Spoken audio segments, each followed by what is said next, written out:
Okay, so this right here is Logitech's G Pro Superlight. A mouse we're very familiar with at this point. I've repeatedly said it's like one of the best mice that you can buy at the moment, but you can actually make it even better. And that's exactly what we're doing today. We're gonna take a look at how much better you can make the Superlight from its out-of-the-box experience. We're gonna take a look at different switches, a different scroll wheel, different glides, as well as giving the Superlight a bit of a weight cut. So let's begin taking this thing apart. Here you'll need a hairdryer to slowly heat up the pads to just a warm temperature, and then go ahead and peel them off. Spoiler alert, we won't actually be reusing these stock glides, so don't worry about ruining them, but heating them up does make them a bit easier to remove. So once those are off, we have 6 small screws to remove, 3 underneath the front pad and 3 underneath the rear. Pretty simple, although you will need a small screwdriver kit, and I'll leave a link to the one that I'm using here down below. With those screws out of the way, you can now lift up the top shell from the bottom shell, and then carefully remove the battery cable and the ribbon cable. The battery cable can be slowly wiggled up from the 3-pin connector, and the ribbon cable has a small latch that you can lift up before removing. And there we go, the Superlight is now in 2 pieces. Now we can really get to work. The first thing that we need to do here is replace this big heavy base that the Superlight ships with. It's not really that heavy, but relatively speaking, this is where most of the weight reduction is going to come from,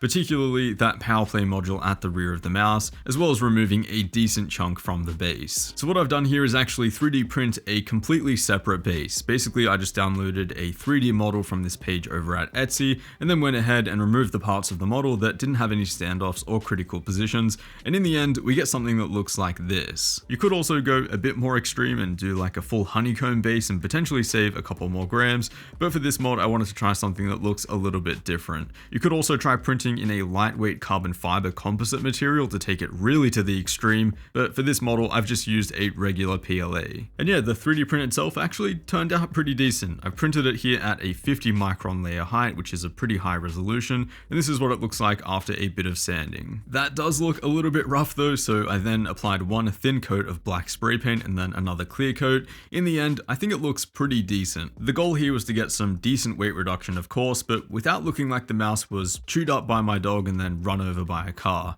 I've seen some weight reduced Superlights in the past and, well, they look not that great. So pretty easy swap here, just take the PCB and the power switch and then transfer that over to our new 3D printed base. Another thing I wanted to try here was a battery swap. So the one that we're going with here is basically the same as the original 3.7 volt lithium ion, but half the capacity at 120 milliamp hours. The main advantage here, of course, is again just further weight reduction, although this one will cut your battery life in half. I don't really see that as too much of an issue though, because the battery life on the Superlight is already extremely good. Now, if you can find a 120 milliamp hour or 100 milliamp hour battery with a 3-pin connector, that would be ideal, but most of them come with a 2-pin connector like this one. So you'll basically need to rewire the original 3-pin connector. Depinning it like I've done here is not necessary, but just keep in mind that the middle white wire won't be connected to anything. And it's a pretty simple rewiring job here. You just splice the cables together, solder them, and then protect that with some very small heat shrink. Now, while we have the soldering iron out, let's get to the switches and the scroll wheel. These are on a separate PCB, which you can access by removing the main buttons, which are held in by 2 screws underneath the top shell. With those removed, we can now see the PCB, at which point you want to remove the ribbon cable in the middle, which can be unplugged by pulling back on that latch and then carefully sliding the cable out. The PCB is held in by 4 more screws, and at this point it's a pretty good idea to keep track of which screws go where. After removing the scroll wheel, you can begin to desolder the original Omron 20M switches and the stock rotary encoder. You can do this by heating up the solder joints and then using a desoldering pump or vacuum just to kind of suck it all up. Sometimes you can remove all of the solder just with a simple hand tool, but you might need to heat up the pads a bit and just wiggle each switch out here like I'm doing. It's pretty simple, just take your time and you'll be able to get those switches out. The encoder is a lot harder to remove though, since it has 5 pads all up, 2 of which are quite thick, but you basically just do the same steps and take a bit more time. This is where using some solder wick as well can help remove the extra solder that's just a bit impossible to vacuum up. At this point, if it doesn't start to loosen up, you can safely clip the original encoder off the PCB, just very carefully do this, and then it should look something like this, a nice clean blank PCB to work with. Now you can go ahead and put whatever switches or scroll wheel encoder that you'd like on here. For me, after trying lots of different stuff,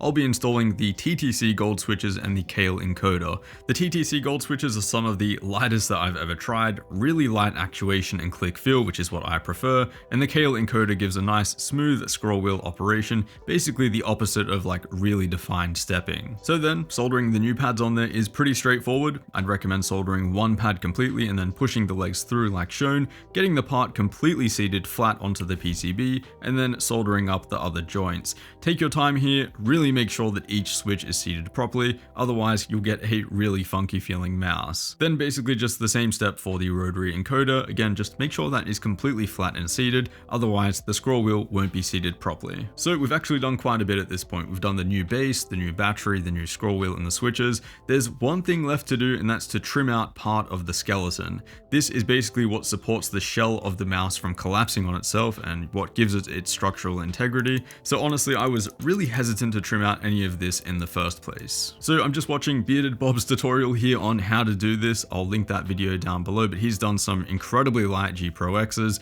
and I basically decided just to trim out this rear section right here. You can carefully do this with a small sharp pair of clippers. You can actually end up removing a good chunk of plastic, as you see.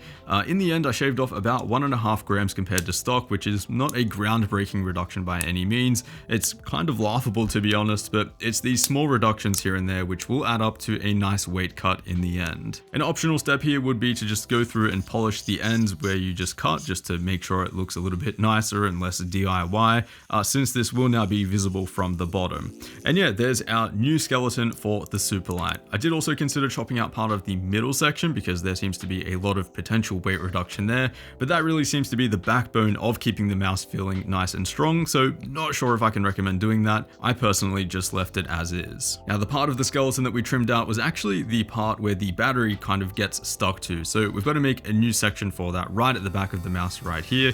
I'm using a small hand Dremel just to carefully carve out the little ridges of the interior. You could just use clippers instead, but just be very careful not to bite off too much of the shell, otherwise you might end up cracking it. And there we go, there's the new spot for the battery, which you can secure with a small strip of double-sided tape, basically how Logitech do it themselves. At this point, all of the modding is complete. We can start reassembling our new mouse. So the skeleton goes in first, then we have the secondary PCB with the switches, then we have the scroll wheel and the small ribbon cable, then we have the main triggers with the 4 screws in total, and finally connecting the top shell and the bottom shell, plugging in our new battery, reinstalling the primary ribbon cable, and screwing the two parts together through the bottom. And finally, I'm just throwing on some aftermarket skates here. The ones I'm using are from Corepads, but a lot of aftermarket PTFE glides kind of just do the same thing. There are also a lot of good options out there. These fit perfectly onto our new 3D printed base, and of course will improve the glide and tracking feel of the mouse. So there it is, the G Pro Superlight modded to the extreme. But what is it like to actually game with? Well, firstly, the switches feel incredible. Like the switches feel really, really good. They're super, super light. These TTC Golds, I'm kicking myself that I didn't put these in the Superlight earlier because they really are just so light and nice to use. For example, you know, spam clicking, trying to loot really fast, Kovac scenarios like Tile Frenzy where you need to click really fast as well. Super good for that. It's also really, really good for ADSing, you know, right clicking, aiming down sights. You don't want to be kind of putting too much pressure onto the mouse and onto the mouse pad because then that can start having an effect on your aim and your tracking, for example. So having a really light right click, I find is super, super nice. And then there's the scroll wheel that we switched over, which is just super, super buttery to use. I mean, here is the stock one, for example, and the one that we swapped over. So much nicer to use. It's so buttery, so smooth. I understand that some people prefer a more defined stepping experience when it comes to their scroll wheels, but that is just not me at all. I prefer, you know, as much minimal stepping as possible, something that feels really smooth and continuous. For a movement heavy game like Apex, for example, where you have to continuously use the scroll wheel to both jump and tap strafe, this just makes that feel really smooth and consistent. Then as for the battery, no problem with that whatsoever. Stays in place, charges fine, and the battery drain seems to be about what I expected by dropping the capacity in half.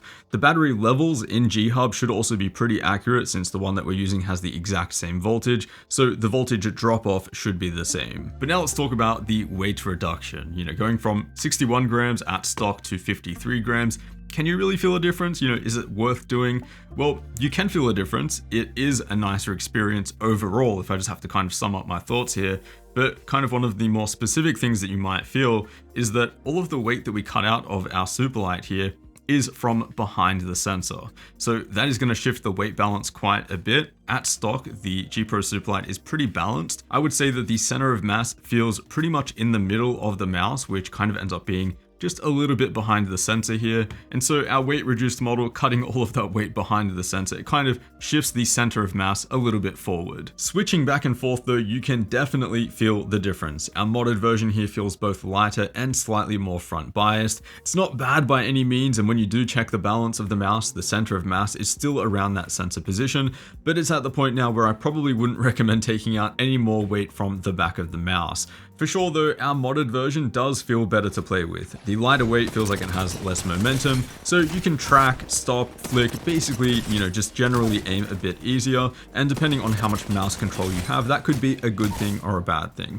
It's not a huge difference in weight between the two, but if you offered me two Superlights and asked me which one I wanted to play with, I'm definitely taking our modded version in a heartbeat. Now, something that is a bit of a side effect of this and was super interesting to me after I kind of played with it for a little bit and it just kind of clicked, the modded version here legitimately feels like it is shorter than the original. Now, of course, the shell is the same. We didn't change the external shell, but because we've reduced the spread of the mass, you know, to a little bit more of a centralized position, it does literally feel like it is a shorter mouse. And you know, that's one of the main complaints of the Superlight, in fact, is that it kind of feels like this long cylindrical object. And so both reducing the total mass and spread of the mass like we've done here, in my opinion, it does make our modded version a bit nicer to use. The core pads as well, can highly recommend them over the stock PTFE glides. It's kind of like one of the most common mouse mods that you can do. Just gives you a faster glide, better tracking feel, and it's easier when it comes to micro adjustments. Again, this can depend on how advanced you are when it comes to mouse control. The stock pads will give you a bit more stopping power and a bit more control on your pad, which some people might prefer. So really happy with the end result. I've done some Superlight mods in the past, like, you know, switches and the glides here and there, but you know, just bringing it all together in this total package, it really does feel like it is a nicer experience to use over the stock model. And I understand that not everyone's going to want to kind of tear apart their $150 mouse and potentially invest hundreds of dollars into tools. But if you already have the tools laying around and you enjoy this kind of stuff, which I know a lot of you do kind of enjoy this modding stuff and painting and all of that sort of stuff, then, you know, it is something to consider. I think it also gives us an insight to what potentially a Superlight V2 could feel like. You know, getting closer to that 50 gram mark is probably what I'd expect is coming next from Logitech, aside from a higher polling rate. And so this modded version, you're kind of getting a bit of a head start. So by far my favorite Superlight that I've used. If you want to do something similar, I will leave links down below in the description. As always, a huge thanks for watching, and I'll see you all in the next one.